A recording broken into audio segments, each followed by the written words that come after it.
You're listening to the Casual Swinger podcast. As your hosts, we need to warn you that the material you're about to hear may be sexual or explicit in nature. This podcast is intended for an adult audience. Now, we don't expect you to act like adults. What's the fun in that? We're a married couple living in Florida with over 13 years of experience in the lifestyle, and we take almost nothing seriously. Casual Swinger is a variety show, meaning we'll cover everything from music to events, travel, and even the occasional hilarious screw-up. Our show is about entertainment. We're not licensed professionals. Not anything. And our stories, commentary, and guidance should not be confused with the opinions of a licensed professional. Now that you know, let's take those pants off and get comfy.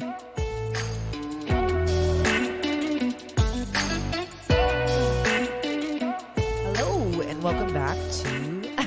I did it again. You just can't help yourself, can you? Welcome to Casual Swinger. I'm not going to assume that you listened before. Maybe it's your first time, so hey, what's up? Okay, yeah. You can't fuck with That's me how we now. do this. I No, owned can't. it. You owned it. You got it. I win. That's right. So, hey, another episode of Casual Swinger. My name's Mickey. And I'm Mallory. And we have special guests with us today. Actually, we're not in the studio. We're in their studio in the middle of fuck all Iowa. Yeah, we're in the cornfield. We are. Yeah. Out in the corn with the Swingers of the Corn. The CornFed Swingers. Hey, guys, what's up? Derek and Jess, say hi to everybody. How's it going? Don't be shy. You've done this before. They just got all sheepish. It was pretty good. Thanks for having us. Yes. Have we Very ever, happy to be back. the times we've recorded together, have we ever done it in person? No, it was over the phone. That's hilarious. Well, it's long overdue then. We were very nervous at the time. So Very nervous, but this is a lot easier. I like the round table event. It's very nice. So you're here in the corn Yeah. while we just grab another Yeah. ear of corn and eat it while we're here. So. Yeah. Yeah. Yeah, that's all we just sit I around and heard- eat corn all the time. I heard when it gets really hot here, they just automatically start popping Pop, in pop, the field. pop. Yeah.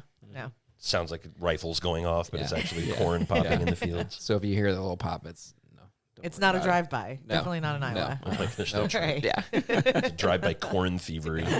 Yeah. That's all right. Well, hey, so this episode, we're going to talk about regret a little bit today. And, you know, regret has a lot of connotations, a lot of permutations. We're going to dig into all of that. You know, regret is, I mean, we can literally just call this episode regret because I think we've all lived with regret. We've all dealt with regret. We know people that have. So we're going to talk about that in a lifestyle sense and, you know, what it feels like to regret things and deal with it and deal with it with each other, talking about it. So we'll dig into all that here in a little bit, but we got some news for you guys. Oh my gosh, we have so much news. I feel like it's been eons, but also just like a hot minute since we've been here. So am I allowed to say this? Can I be the first one or do you want to do the honors? No, go right ahead. Okay, so this has been a long time coming. I'm so excited. I'm actually like vibrating on the inside. So we announced just the other day, Casual Swinger Week at Hedonism II, April 2023. And like, I'm losing my shit. I'm so excited. It is a big deal. It's something I think you guys know that we love Hedo. We've gone to Hedo for a long time. We've been a part of things at Hedo, and we're very fortunate to have had that opportunity to be a part of things and learn the ropes from some of our friends. And we're hosting our first trip. It is. It's us. It's great. We have a great partnership with a travel agency. We have a lot of rooms available, and can't wait for you guys to join us. And how fortuitous it is that we're here with the CornFed Swingers live, and they're our first host couple. That's right. oh, we're so excited. So excited. It's going to be an amazing time. So come party with us because it's, so ready for it. So, Can I just say, being live in person, watching you guys just announce that was fucking awesome. Yeah, that's a momentous occasion. Like that's gonna go down in like the scrapbook. Casual for swinger me. lore. Yeah. It's our first trip, and we're very excited about it. And we couldn't be more excited to announce you guys as our hosts. So We're honored and we're so yes, excited. So excited. this is going to be a big deal. If you guys don't know Derek and Jess, they're CornFed Swingers on Twitter. You won't be sad if you you won't start following. Like I implore you to do so. Yeah, these guys are fantastic. We adore them, and we love working with them. So I know that they're going to do a great job of supporting all of you and helping us in our aim, which, by the way, in Casual Swinger Week, we have one goal. Our aim is to make sure you're having the best day of the best vacation of your life. Period. End of story. All day, every day. We're not always going to hit that mark, but we're always going to try. And that's what these guys are here to help us do. 100%. I think our value systems are very in line. They're Hedo veterans. And they're some of the most wonderful humans on the planet as far as like empathy, sympathy, and just general compassion and good times. I mean, fuck, if you can't have a good time with these guys, it's probably on you. Yeah. And they think you're kind of hot. Yeah. No I don't doubt mind about Just that a at little all. bit. Just a little bit. bit. Teeny Wink, bit. wink, nod. What's up? Yeah, so there's a lot of things about this trip that we're excited about, but I think the biggest thing that we're excited about is just getting some of our favorite people on the entire planet together to party in the place we call home. And there's a lot of people you could go with, a lot of different trips out there with a lot of different features. We like to think we bring something a little different to the table. I happen to know that some of our favorite friends in podcasting are talking about coming along with us.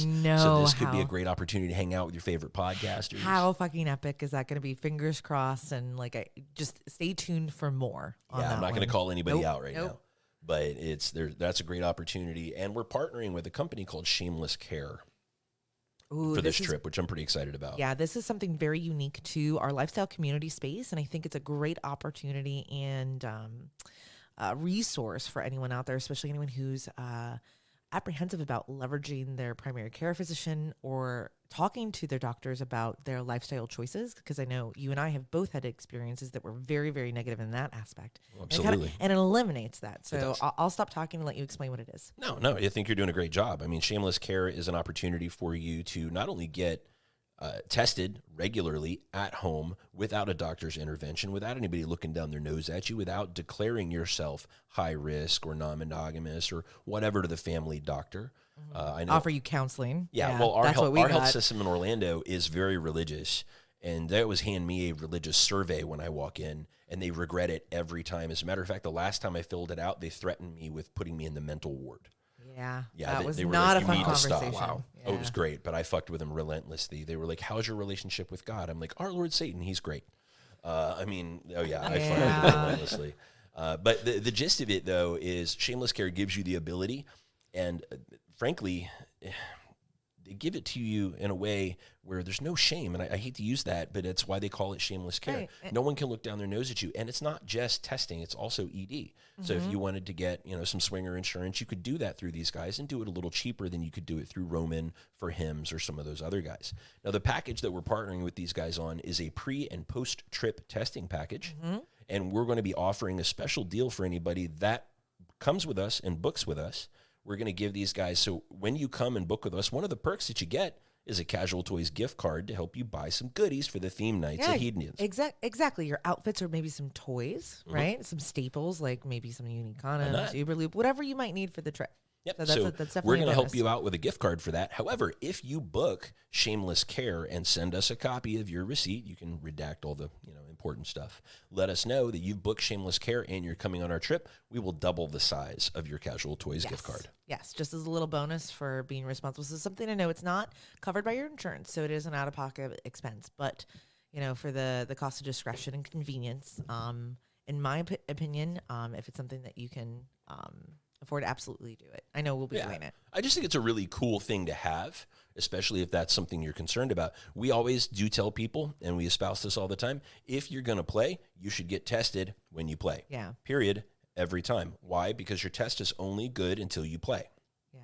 After that, who the fuck knows? Yeah, exactly. And let me clarify my statement. You could probably try to submit it to your insurance company to get a partial payment on it, but it's going to be a little tasking. My recommendation to people would be to use their FSA.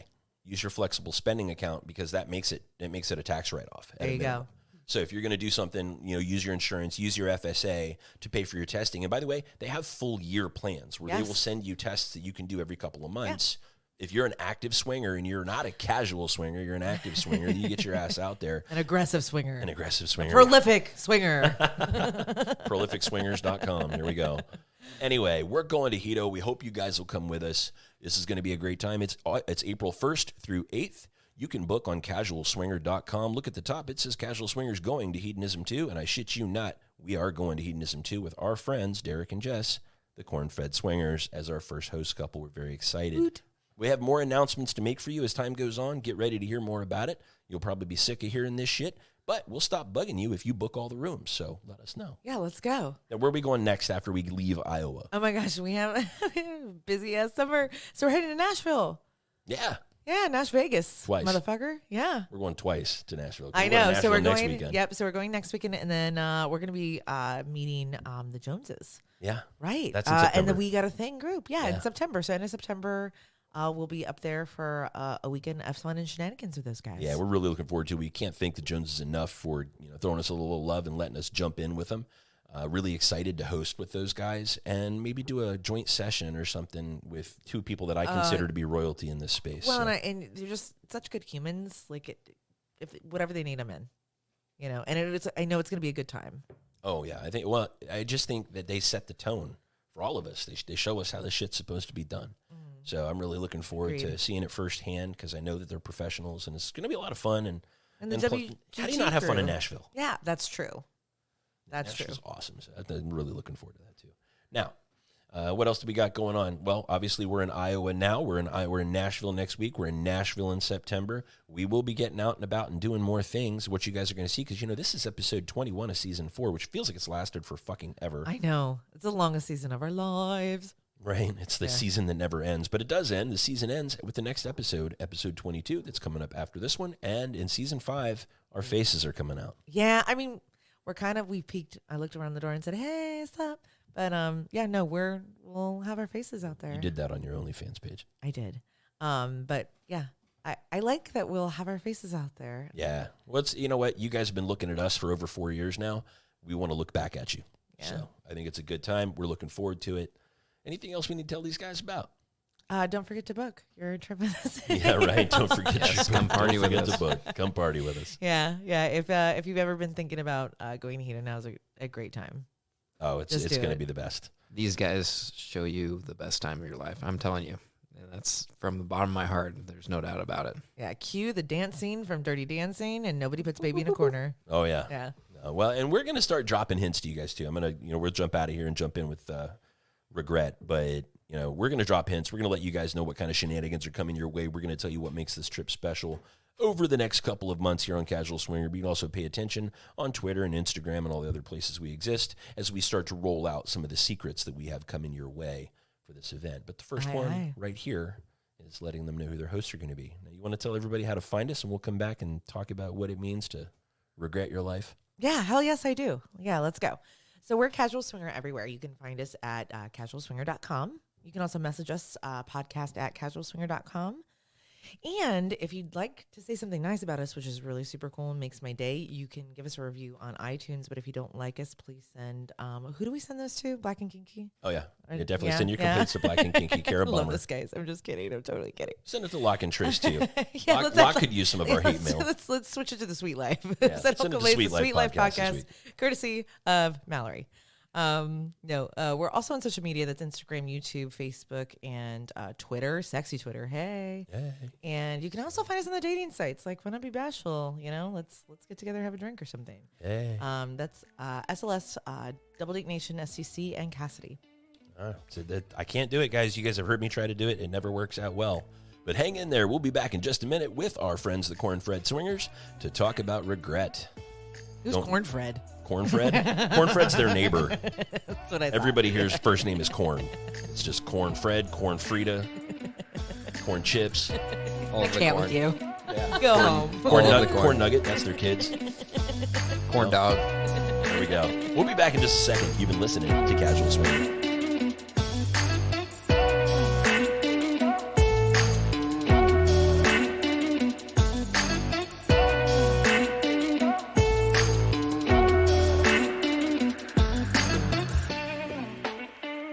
Everybody, welcome back to Casual Swinger. That short little break where we didn't do anything except get more whiskey and more corn. Hip hip hooray. Yeah, we named it the Corn Dog. Did we get that? Yeah. Yes. We looked for our dog, and he was nowhere to be found. But he's in the corn bed. He's in the corn. Yeah.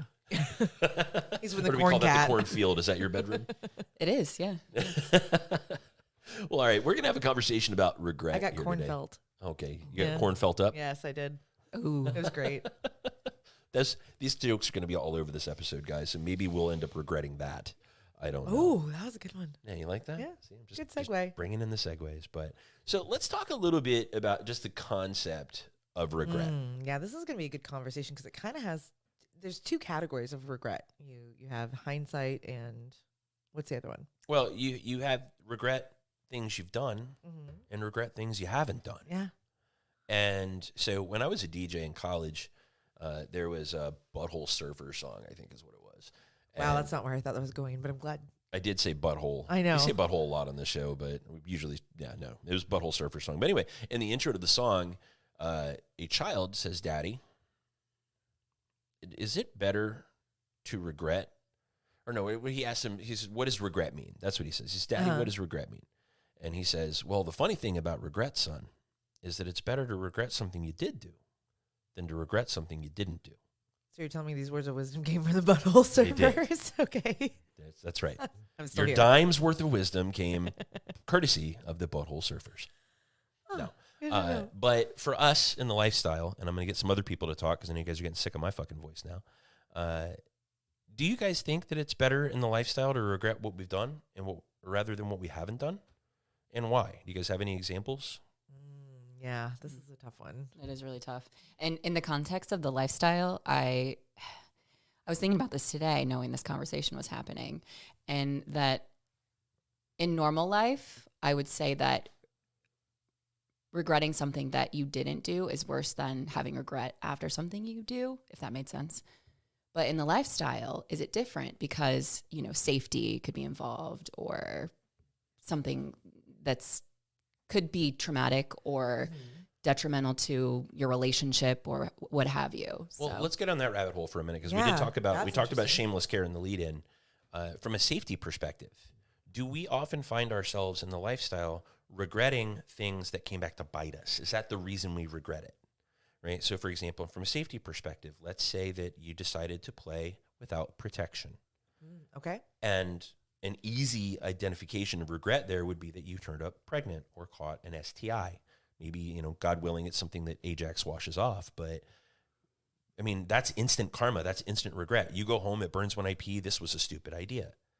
How do we deal with that kind of regret if it's something that's fucking instantaneous? We know we fucked up. I think that's like a donkey kick right to the face, Yeah. right? I mean, because it happens so quickly. The delta between the enjoyment and the pleasure that you're getting, or whatever opportunity you had at the forefront that made it worthwhile, that risk reward conversation that you have, and then it flips it on his face and goes instantly and goes, "Meh, sorry."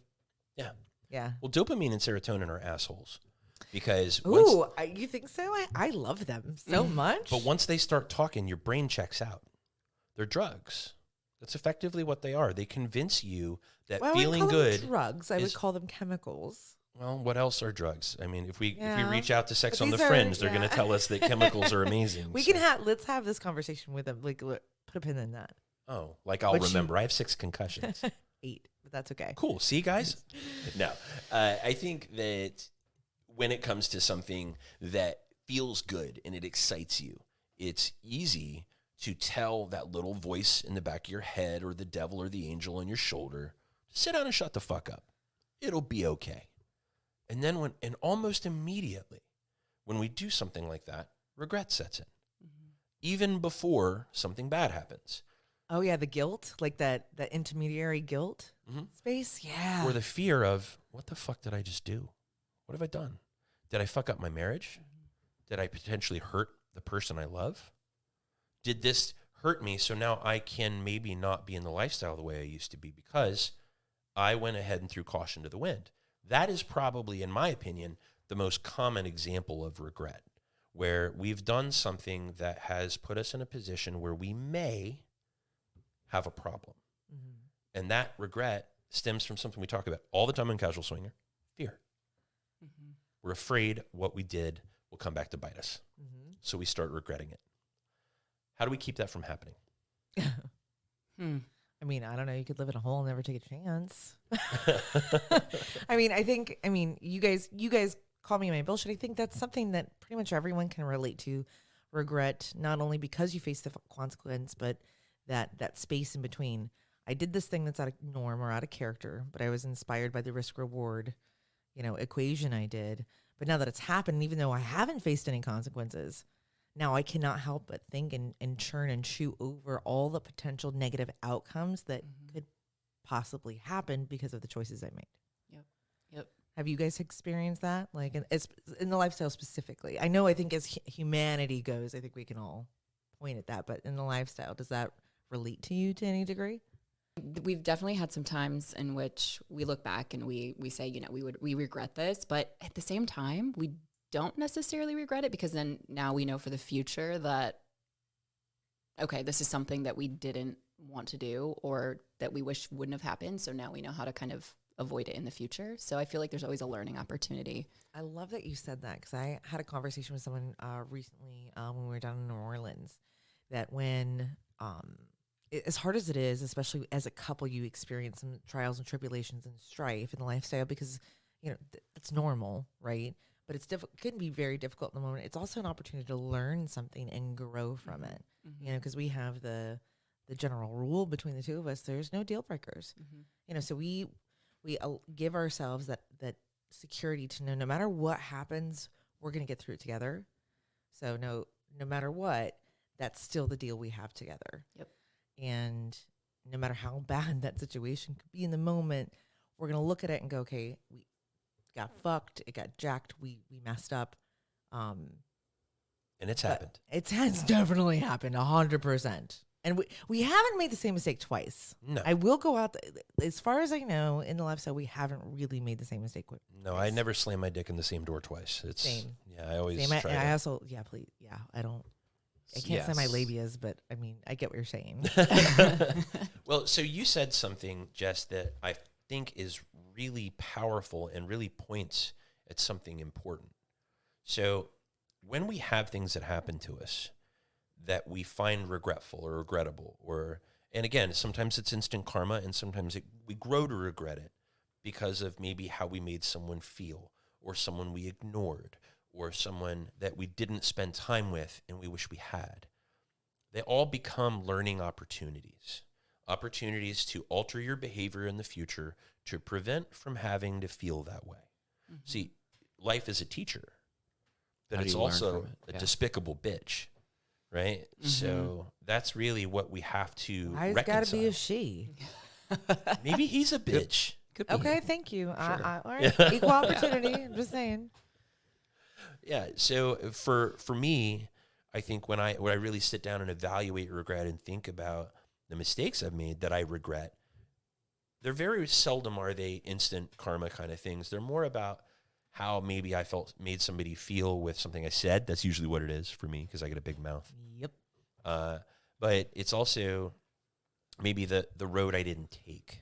Right, so we go back to Whitman and the road not taken, man. right? So yeah, I feel that on a spiritual level, because I almost always err on the side of caution, because I have trouble consolidating, coping with the potential opportunity to have to deal with the consequences, right? So like I tend to follow the rules a little more. I tend to take the road more traveled, or the safer one, for those reasons, because I just struggle there. But then I find myself, if I had to say what regret I experience, it's the roads not taken, the opportunities, and the why didn't I just ask for the business, or at least try to flirt. The worst I can say is no, right? Like I shouldn't. but we're afraid of being told that. I know. We're terrified of being told I hate that. it. It's the worst thing ever. You never say it, and then when you do, like I fall to pieces. Yeah, of Like, course. it's the worst thing ever. So let's kind of drive this conversation back toward the lifestyle for a minute. So, and I'm going to start by saying something that I have regretted personally in our lifestyle experiences. And let's go around and just kind of think of something. So you guys, I'm giving you time, guys, since we're round tabling this thing, Yeah. to think about something in the lifestyle that you did or you didn't do that you dealt with regret on. And in my case, it's something I've talked about fairly extensively here on Casual Swinger. But there are a lot of cases where I do find somebody interesting, I do find somebody attractive, and I convince myself that they would not be interested in me, so I make the decision for them. And I tell them in my head that I'm not good enough for them, so I make their decision for them. And I have regretted it multiple times. I never learned my lesson. I never stopped doing it. Right? So in those cases, my regret is, what did I miss? Right? This is the path I go down. What did I miss? What could have happened? Could it have gone differently? And I actually spend cycles thinking about that. I spend cycles thinking about maybe we'd be friends today. Maybe I'd be sitting at their table in Iowa, you know, because, I mean, you guys are an excellent example of where That's we true. pulled our heads out of our ass. Yeah. I'm Right? so glad you did. Yeah. Me too. Right? I was brave as fuck. I'm just going to throw that out there. I was like, I don't know if this is going to work, but I'm lobbing it out there and I'm going for gold. You shot your shot and you scored. I did. It was great. Yeah, I believe I still had a microphone in my hand, and I looked over, and she was making out with Jess or something, and I was like, "Oh, I think I picked her up and like we were in the pool. I was like, come here. I like you. Oh, I very much recall that moment. Yeah. yeah." It was pretty fucking hot from my point of view too, Yeah, because no, I it was was great. wearing a giant top hat. And I had a mic promise in it my wasn't hand. assault. I asked for permission. You did. You did. Yeah, but that's a case where, you know, it had nothing to do with me, and frankly, if it was up to me, we probably wouldn't have, because I know how I act in those situations. That is a regret that I have, and I regret that I will probably do it again. And you know how hard it is to regret something you haven't done yet? That is literally self-flagellation. Yeah. Yeah, it really is. Yeah, it truly Well. is. How about you, Mel? Okay, so for me, it's not totally dissimilar. I think I convinced myself. I think it's a defense mechanism because I'm afraid of rejection. Rejection and abandonment are really high on my list of like the bullshit that goes through in my brain and the inherent or irrational fears that I possess. But definitely convincing myself that person's not flirting with me, like misreading signs. So I just decided no one's doing it. So I miss it completely. And I remember, and the couples listening, they'll know exactly who I'm talking about. But like, they actually asked for the business, and I think they were gearing towards like playroom activity. And because my brain didn't process, I've already denied the fact that they, not dissimilar to you, were flirting or suggesting that was something that might be on the table. I was like, oh no, like I thought they were being very literal in their statement. So I decided it wasn't an invite. And it was hours later that it processed. And I'm like, oh my God, they think I wasn't interested in them because they basically, in a very sexy way, kind of asked for the business. And I didn't register that that's what they wanted because I allowed myself to be in that headspace. Yeah, it was really embarrassing. It was something about playrooms. Really? Yeah. So how did the regret that you're talking about right now, how did it manifest? Did it manifest in the moment? Did it manifest later? Did you stew on it? It was much later, and now it's like a ghost. It haunts me a little bit because I can't redo that. And if I go to explain it, it may potentially sound contrived. Like I'm trying to make them feel better, and I'm not. Like I just convinced myself, and this happens a lot at lifestyle events that we attend because I go into host mode. Because as long as I'm in host mode, I have a little bit of a crutch to fall back on, to where like I don't necessarily have an opportunity for rejection because I'm not really putting myself out there if I feel uncomfortable or have those irrational fears. So is Same that kind of a thing. version of sour grapes where we're going, you know what? If I'm in host mode and I'm working, then I can't be told no because I can't ask. I'm Yeah. too busy. It's kind So, a little bit. I don't really It's- want that anyway Tell because me I'm how. busy. Oh, that's really. Can we edit this out? Because now I feel really vulnerable and very weird. Well, I think to a certain extent we all do it, Yeah. right? And you made an interesting comment there from my perspective that regret itself becomes a specter that you have to live with. It haunts you and follows you. Yes. And whether it's a lesson learned, which can be a good thing, or a road not taken that becomes an obsession. And that's not a good thing. So how about you, Jess? What do you got? Oh, it's the road not traveled for me. Not a specific circumstance, I would say, but just, replay. Derek and I both do this, after we go on a trip or after we meet a new couple, it's replaying what could have happened or what could we have done better. So would you say you like overanalyze the situation? Yes, 100%. And 100%. Is that normal to your character? And then you apply it to the lifestyle situation, and it's like a multiplier. Like it takes my personality or characteristic flaws and times them by 10. Yes. Does that make sense, or like how it resonates with you as far as like Yes. emotionally? Yes. Same. And we're both, we're 4 years into the lifestyle, and I don't feel like we're newbies anymore, but still we're more reserved. And sometimes I wish we were a little bit more aggressive, but at the same time, our style is a little bit more, we want to be friends, and if we seal the deal, great, that's the cherry on top. But it's about the friendships for us. So, but of course, there's always those times where, oh man, I think they were flirting with us. Were they? I don't know. And it's like we should have just asked. Do you find yourself friend zoning? You're like, or cock blocking yourself because of that tactic or that approach?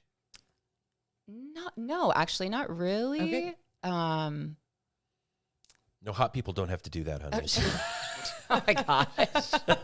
I've inadvertently friend zoned myself a few times, so I'm just wondering if it's just a me thing, maybe. I call that a slow Tuesday. I friend zone myself all the time, so I get it. Yeah. That's a thing. I mean, everybody who listens knows that at this point. But so it's the road not taken for you, and wondering what you might have missed. Mm-hmm. How do you get past that? Have you reconciled that? Have you come to terms with that in yourself to go, this isn't what I want for our lifestyle experience, so I'm going to maybe try something different?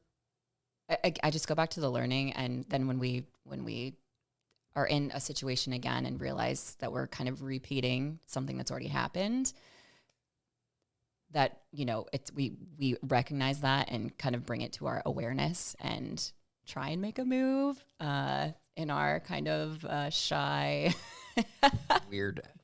very weird way. But. Just stand there and be awkward until they want to fuck? Wave at them. Hi. Hi. You jump out from a bush and go, hello, we are friends. We are friends. Well, no, we jump out Nice from to the meet you. corn, Mallory. corn. Jump out from the corn. The corn is always just easy to like mask behind, so then that's really easy for us to just do. Like we hide behind the corn, and then when we're ready to come out and see you, then we just pop out of it.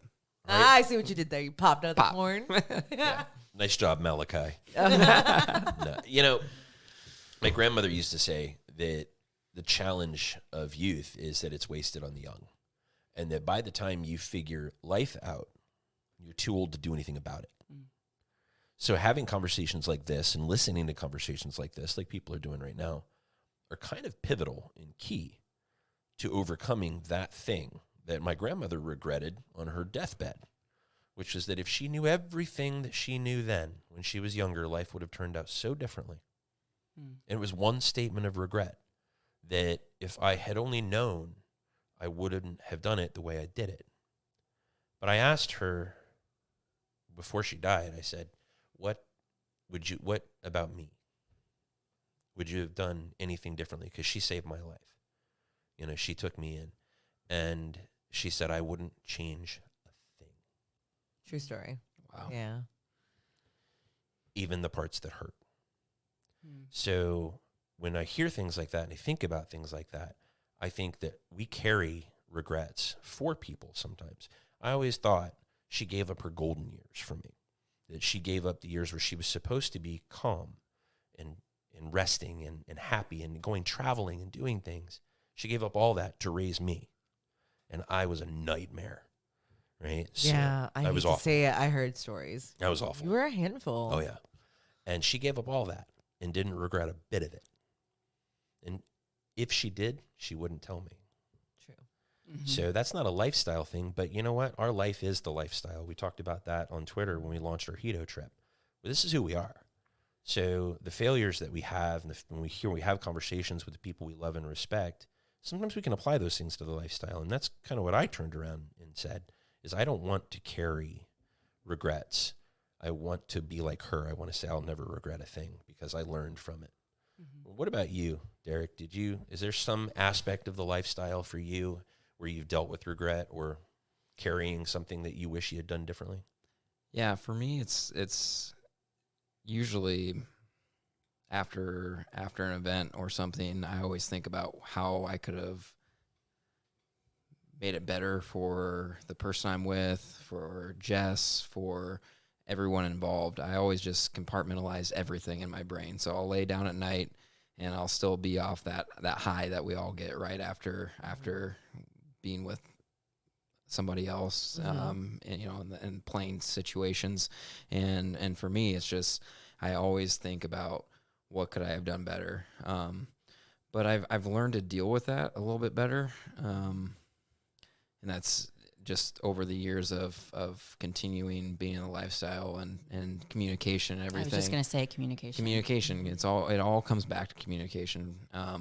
But I don't think I necessarily regret what I do, but at the same time, it's just always thinking about how I can make it better. And He's you a learn pleaser, from it. ladies and gentlemen. Yes, he is. I can attest to that. There's Very two much women so. at the table going, Yeah. Derek's a pleaser. Yeah, making me blush. Yeah. Yeah. Good. right. I like it. Yeah. Mickey's a taker, ladies. Fucking pillow princess. So would you say that you're, I don't want to say your own worst critic, but like your scorecard and mine might be different for the same situation where you're going to say maybe needs improvement. Like you performed well, but however, you can see like an opportunity to make it better.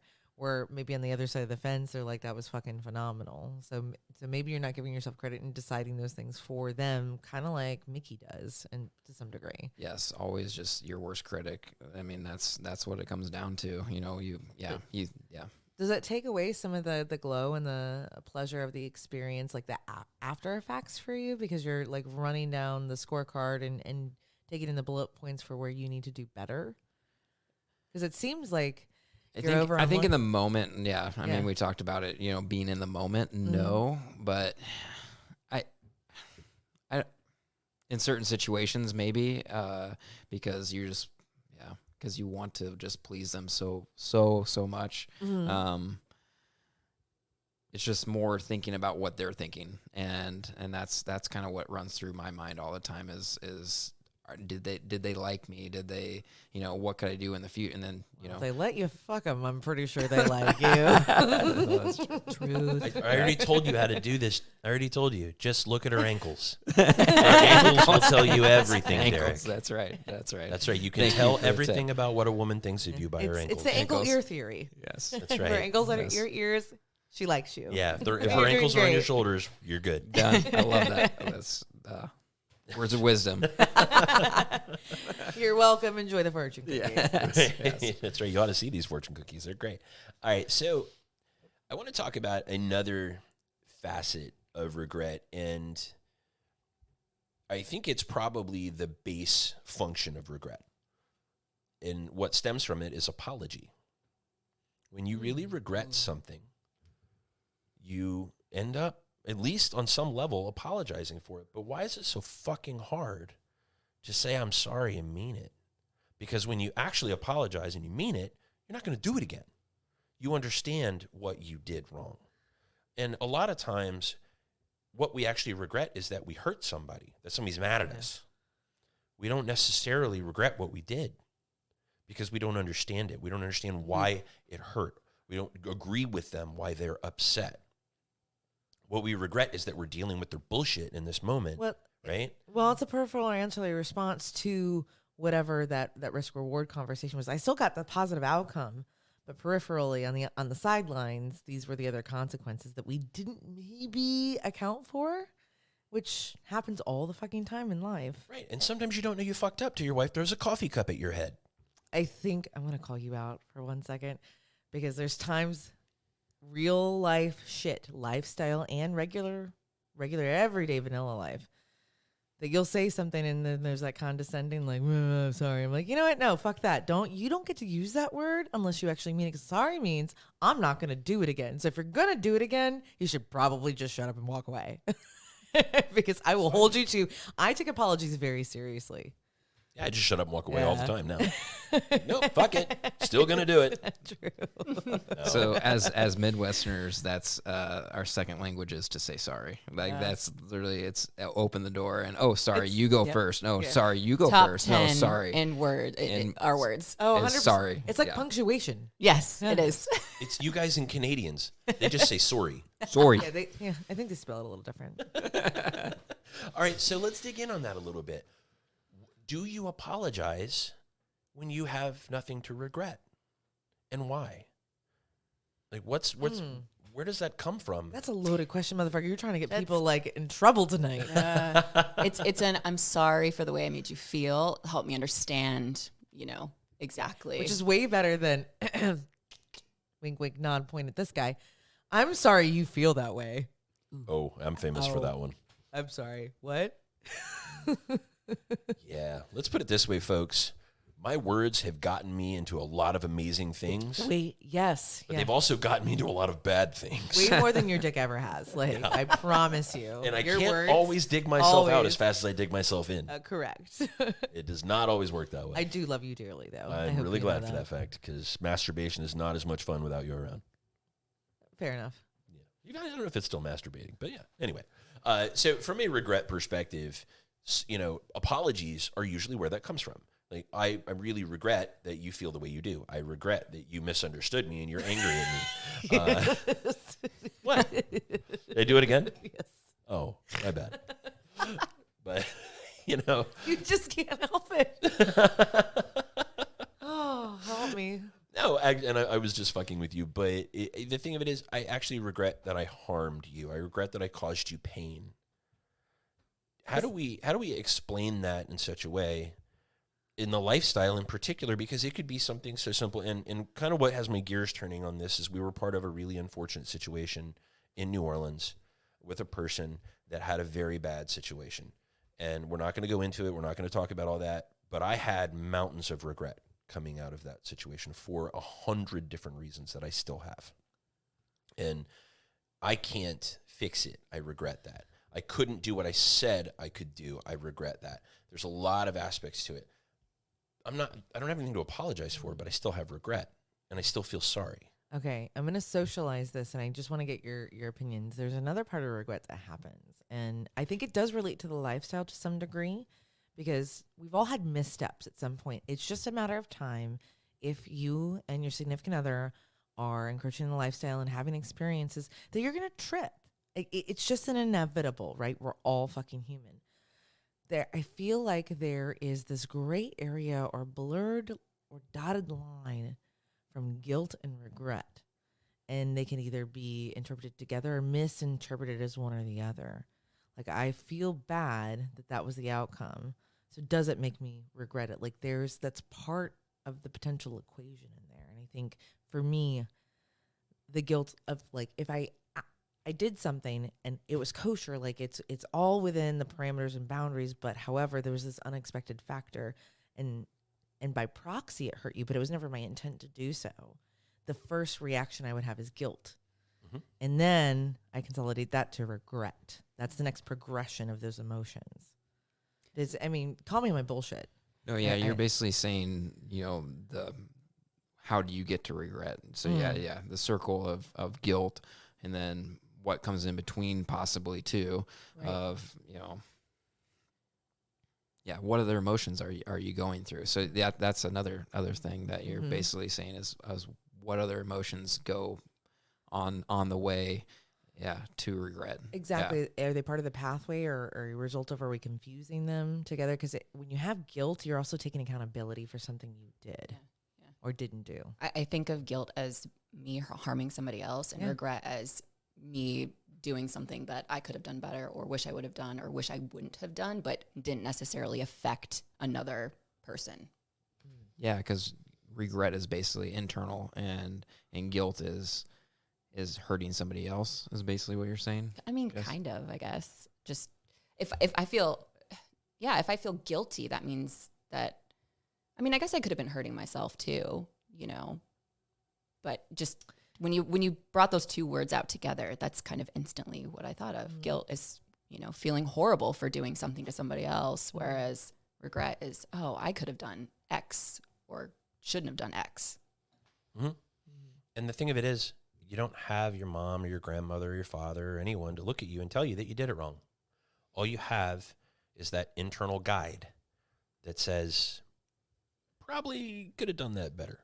Mm-hmm. And learning how to deal with it and establishing a protocol inside yourself for understanding what it is you're feeling isn't easy. It's looking at yourself in the mirror and talking to yourself and going, suck it up, pussy.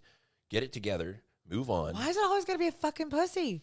Those bitches are tough. They can take a beating. Why can't it be a scrotum? You guys are all tender and a very delicate scrotum. Yes. Well, yeah, it is.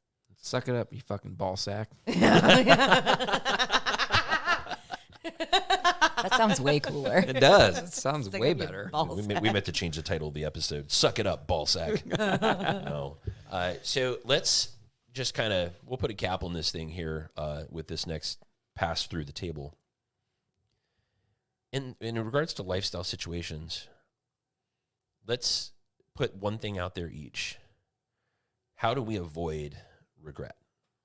What is something we can do to avoid situations that we regret in the lifestyle moving forward? And I'll start with Mallory because I want to give poor Derek a chance to think about it. Thank you. My boy, We're Hannah. tell. to this. We stuck a mic in his face, and he's I like, don't know what to "Adum." do. Yeah, Bu- it bu- helps bu- it- bu- What do I do with my hands? I don't. I can you see my hands right now, or can you not see my hands? You know, it helps if you fillet it. Like once you've gotten to that point, you get really comfortable with it. Like, well, I just sucked you off. Like, so we're good friends now. So I'm not scared of you anymore. Is that how you talk to penises? I mean, you should know. And what we're talking about here, Mallory, is just, I think everyone deals with this, and we don't talk about it. We don't talk about we talk so much in the lifestyle, and there's such huge things that we don't really dig into. One little word, regret. We have 45 minutes of conversation on one little word. And we could probably talk about it all night in different permutations. So in telling yourself, I don't want to feel this anymore, what's something you can do to keep that from happening?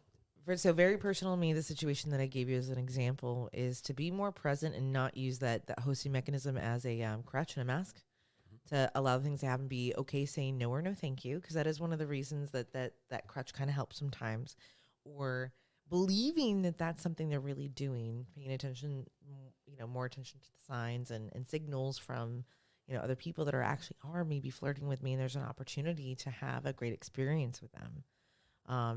And also knowing that if I take that leap, as long as I have the intentions and the communication with you, again, the potential for hiccups are going to happen. We may stumble a little bit, but again, I have that foundation knowing there's no deal breakers. We can get through it. As long as we're not maliciously out there trying to screw each other over, we're gonna be okay. So I think moving forward, that's something I could do better to help mitigate any regrets I have in the future. As long as I don't use your towel, and then it's World War III. Then it's over. That's the deal breaker, folks. Use Mallory's towel. Yes. Oh, my towels and my toothbrush. Ugh, like I'm shivering right now. Don't use my towel. Yeah, but your toothbrush gets in the cracks when I'm cleaning the car. It does a really good job. Joke's on you. That's my faux toothbrush. Faux brush. Yeah, I hide Got my it. real one because I am scared you do that. No, I would. Because never do sometimes there's like, I know I've angered you, and I go to bed before you some nights, and I'm like, he's totally using my toothbrush to like comb my butt hair. comb your armpits is what I was gonna say actually, and you had to take it to the next level. Thank you. It's so fucking nasty. All right, Anyway, Jess, what about you? Moving on. Anyway. I'm regretting this conversation. Regretting picturing Mickey using a toothbrush to, anyway. All right. But you can't actually picture it. Isn't that sad? Because we know that it's a plausibility.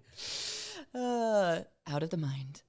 Gosh, I would say not using past regrets to kind of put blinders on for moving forward in a way. I wish I could give a specific example. But I can't think of one at the moment. So it's like avoiding the situation because you've experienced it yeah. before and had a kind of negative like, and then you kind of clam up. snake bit. Yeah.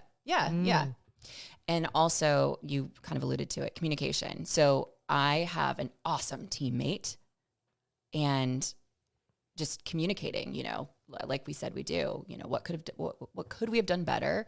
How can we avoid this in the future? So just making sure we have super open lines of communication, kind of like the no deal breaker thing. That's a huge comfort. We say the exact same thing. I'm pretty sure we heard it from you, and just 100% love that. And sometimes trying to go through scenarios before they happen to see what the potential outcomes would be, not obsessing about it in any way, but to kind of give us a little bit of a roadmap going forward, I guess, if that makes sense. And a fair one too, right? Yes. Yeah. Yeah, so for me, I was thinking about this, but it's how would you use regret as a positive thing? Because I feel like we're putting it in a negative light and negative connotation, but how do you learn from it? And for me, I'm always trying to learn to do things better, right? So use regret as a teacher, as a learning tool to build on something that maybe didn't go as well in the past, and then communicate with your spouse, and then build on that. So I think that's one thing you can turn it around and make it a positive thing instead of almost a negative thing, because I feel like this whole conversation, regret is in a bad light, but we could make it in a good light, We could. And I love that you said that. So I'm going to check in on you intermittently and see how it's going, because instead of using that process you go through as a stick that you might beat yourself with a little bit, always moving that mark up for you and always saying, oh, I have room for improvement, because it can, even though we may not acknowledge it at the moment, it's that upside down triangle where you're not giving yourself enough credit at the same time, right? But also going, okay, I've analyzed and identified this circumstance, and there's a regret tied to it, but I'm going to learn from this and improve upon myself. Totally different perspective. So I'm going to check in on you and see how you're doing with that. All right. I want to see. I'll hold you to it. Okay. It was just hold me. Okay. I can do that. Jesus Christ. When all you get naked already, I swear to God. All right. I'm going to start now. No. So I'll finish it off. And for me, my regret that continues to haunt me is all of the places I wasn't, all of the people I couldn't help. Can't save all the puppies. The thing We've had this conversation though. But it's the thing that I end up regretting the most, is when something happens and I couldn't fix it. Something happens, I wasn't there. Somebody needed help and I wasn't around. And that is literally the fear that I've carried. With our children, I had our youngest son asked me once, "What are you afraid of?" Because in his mind, his parents are superheroes and we're afraid of nothing. Sweet. He really does he still thinks you're a superhero. 100%. And he's an adult. And my answer to him is, the thing I'm the most afraid of is not being there when you guys need me. That's the thing that's my paralyzing fear. And it's the same thing for the lifestyle, because I love this community as much as I do. That I feel like, and what I have to develop to combat regret personally is acceptance. That there's only so much I can do. I can do the best I can do. I can create the best content that we can come up with. I can tell the stories. I can be honest. I can be vulnerable. We can go to these events and put ourselves in a place to try and help people, but we aren't always going to be able to make it right. Yes. And something I'm going to hold you to is identifying those circumstances where you're holding yourself accountable, where you were never accountable in the first place. You had no impact and no hope of ever changing the outcome of that situation because it wasn't yours to own, and you had zero visibility to it. But yet you still carry this guilt and regret that is completely irrational because of those reasons. I love you for being the white knight. However, that comes at a cost. A deep one. And almost 17 years, it is something that I'm constantly trying to help you with, because you do beat yourself up over it. I've seen me do it recently. Yeah, like I said, we can't save all the puppies. I get it. Everyone wants to save all the puppies, but sometimes you just have to save the one, and that's your impact and that's your influence. So be really good to the one.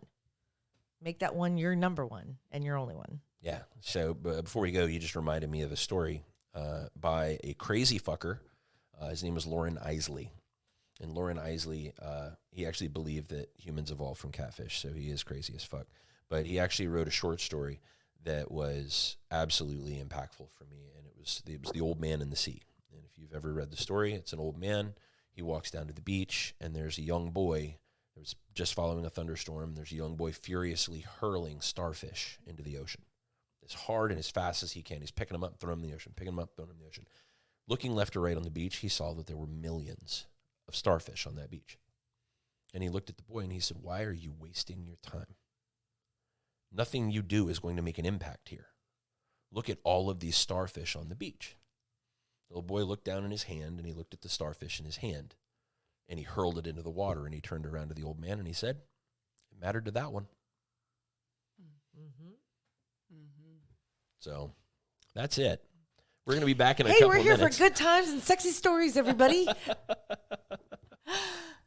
They can't all be sunshine and roses. But, guys, I hope you'll hang around because Whiskey of the Month is coming up next. And this is a Whiskey of the Month that hit me like a ton of bricks when I figured out the story behind it. And I hope you guys will appreciate it as much as we do. Yeah, it's actually an incredible story. It's going to be a little bit longer than your customers. So if you're a TLDR person, that's your warning. Yeah, But this it is is a longer Whiskey of the Month. It is incredible, and I implore you to hang in there with us. All right. We'll be back in a hot second. We're not going to make Mallory tell you guys where we are and how to find us because you're still fucking here, so you know where we are and how to find us. We're in the cornfield. We're in the corn with the corn dog. Pop, pop, pop. All right. We'll be back right after this. You've been listening to Casual Swinger.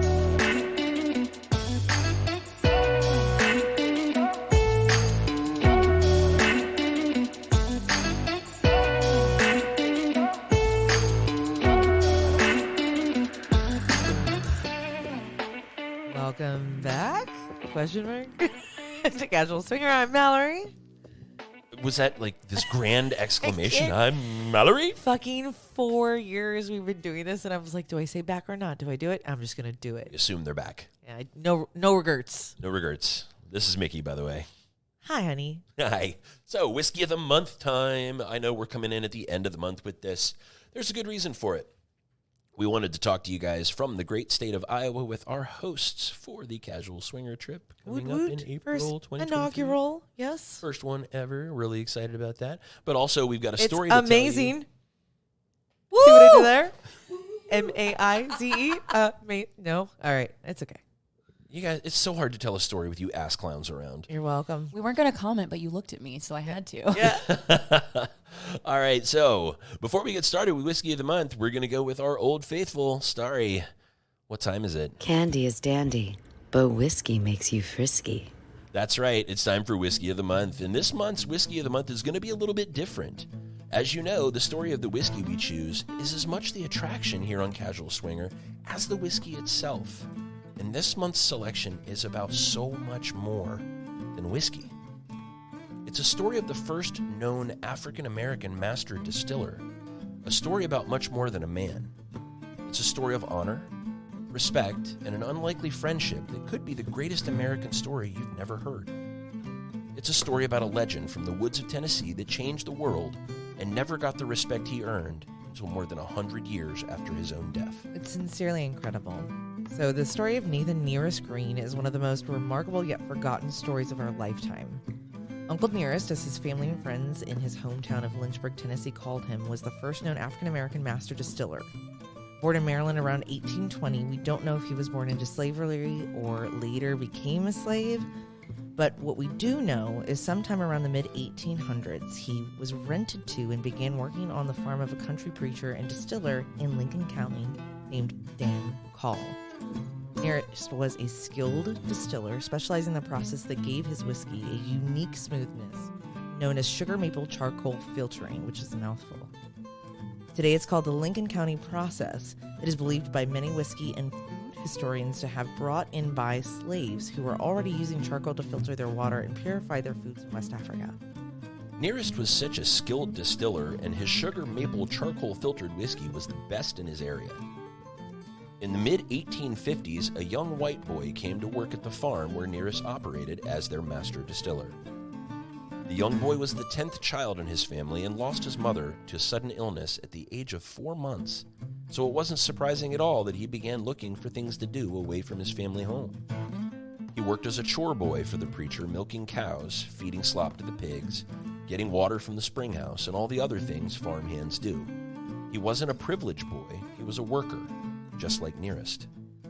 Now, while the young boy worked for the preacher, he kept asking about the smoke coming up through the hollow on the... That's a holler. Holler. Yeah, it is. Yeah, It's where a you holler. come from, it's a holler. On the 338-acre property. He knew there were men hurrying back and forth from that area with mules and wagons, but he was never allowed to go. Finally, after some time of working as a chore boy, the preacher agreed to give him into the boy's curiosity and to take him to the area on the property where the smoke came from. Introducing the young boy to a coal-black Negro, as later described in the boy's biography, by saying, "This is Uncle Nearest. He's the best whiskey maker I know of," and asked Nearest to teach the young boy everything he knew about distilling, especially his process of sugar maple charcoal filtering. Now, the important thing to know about this special process that Nearest taught is the only difference between bourbon and Tennessee whiskey is this special filtration. So what Nearest was teaching the young boy to do was how to make Tennessee whiskey. So as the years went by, the young boy continued learning from Nearest and eventually became old enough to begin selling his unique whiskey in other towns near Lynchburg. He sold to soldiers during the Civil War and found he was a great salesperson and entrepreneur. The whiskey he sold quickly became the most popular in the area. During the Civil War, at the age of 15, the young boy lost his father and became an orphan. He would need to fend for himself all the remaining days of his life and chose the whiskey business as his career and a savior. Following the Civil War, once Nearest was a free man, the white choreboy turned businessman partnered with Preacher in the distillery and eventually purchased the Preacher's shares and renamed the distillery after himself. The young man asked Nearest to be his first master distiller, an extraordinary request for such a time and place in history. What a show of respect that was. Mm-hmm. For the time, it's just unheard of. Mm-hmm. Over time, that young white chore boy moved from the property and took his growing whiskey business with him. Although Nearest retired and did not go to his newest distillery, Nearest's sons, Louis, Eli, and George, all continued the tradition of making the best whiskey in the area and went to work with the young man at his new place. Nearest's grandsons, Charlie and Ott, also went to work for the new distillery. That young white boy, who became a brilliant businessman, went on to become one of the most famous whiskey makers in the world. His name was Jasper Newton. Those of us in Lynchburg, of course I'm not in Lynchburg, but that's where I got this piece of the story from, knew him as Uncle Jack. The rest of the world knows him as Jack Daniel. Ah, the big reveal.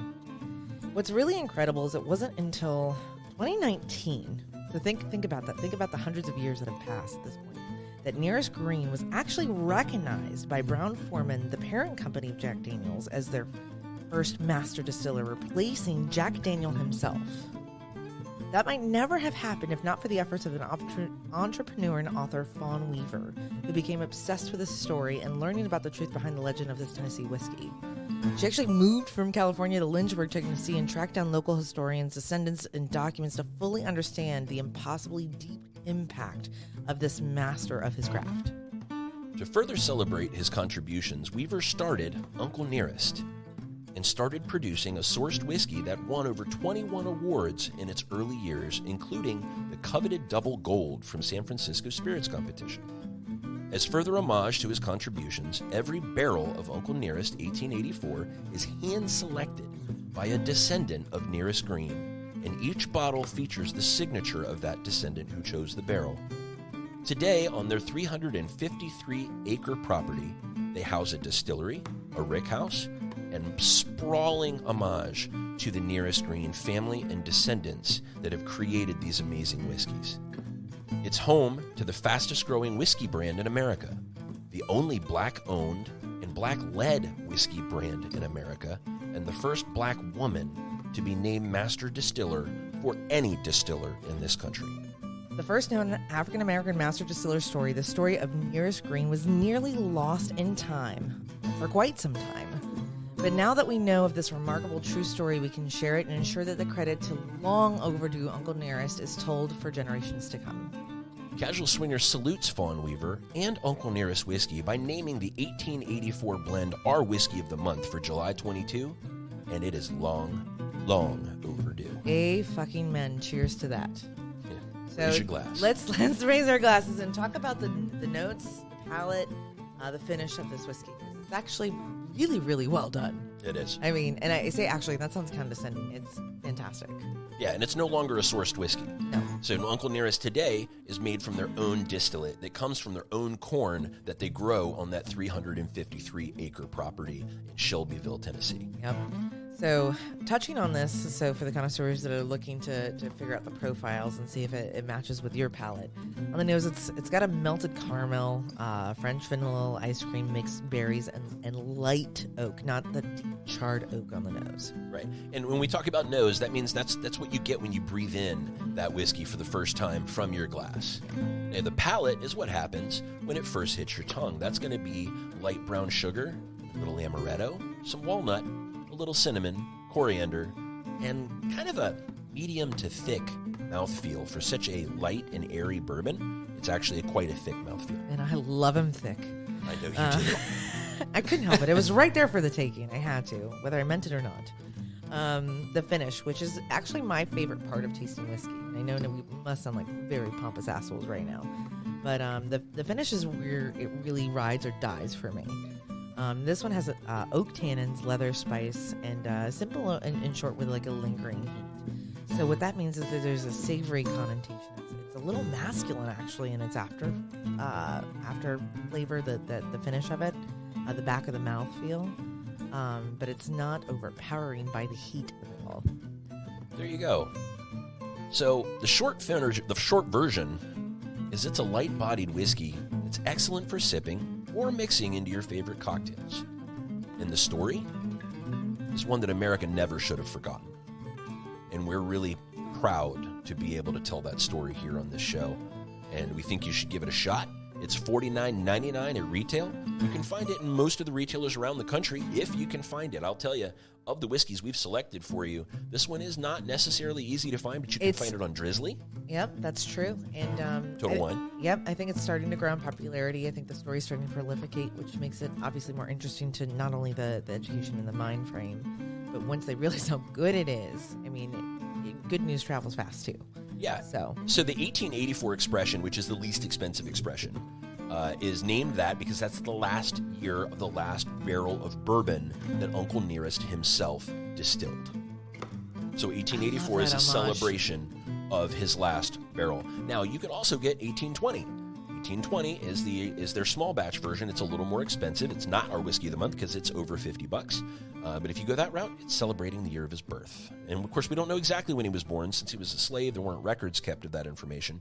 So we just kind of guessed. But either way you go, you're going to love Uncle Nearest. And we hope that you love the story as much as we do. Now, of course, we got to get out of here. We're well into over our hour. We hope you had a good time, and we hope, of course, we'll see all of you in April at Hedo. But in the meantime, Mallory, you want to tell everybody where to find us? yeah, you can find me naked at Hedo in April 2023. We're Casual Swinger everywhere. You can find us at casualswinger.com. You can message us at podcast at casualswinger.com as well. We are also Casual Swinger on social media. Twitter, Instagram, Facebook, and YouTube. And you can find us on the dating sites that are SLS, SDC, Cassidy, and Double Date Nation. All right, guys, it's been a hoot. We'll be back not too long after this with our last episode of Season 4. Say bye-bye, CornFeds. We'll see you later in April. Yes. And we'll all be naked there, so you guys should Better come. be there. It's going to be a freaking blast. Cartwheels and jumping jacks. Yeah. These two know how to party, and they will throw the best party out there. So everybody come. I love you for that. I'm throwing in a somersault. There we go. There we go. Naked party in minutes, folks. You've been listening to Casual Swinger.